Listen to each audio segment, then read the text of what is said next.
Hello, my people. Good day, everyone.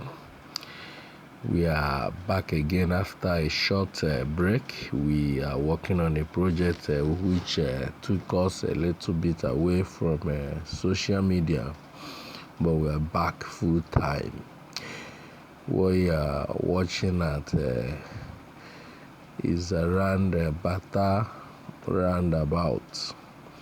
If you remember the other time we complained, we called out the government for using a petrol generator to power our water fountains.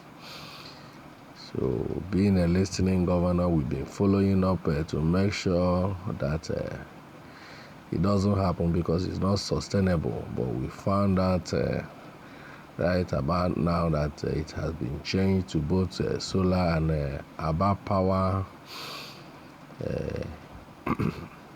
electricity.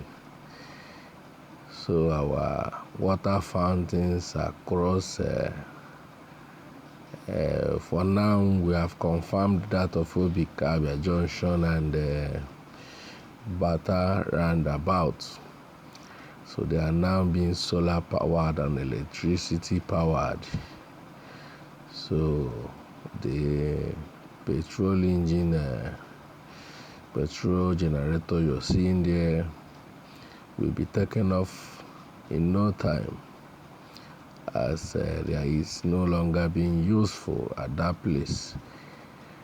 It will now be deployed to where it will be most useful for the people of Abia State. You can see the water fountain is running smoothly, and vehicles are moving also smoothly. Let's get closer to see how everything is working. This is the water fountain. That is it.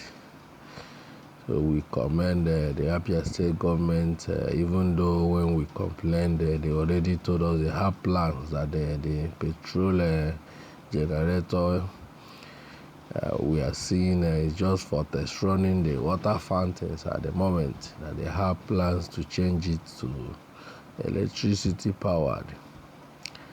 And here it is, working effectively.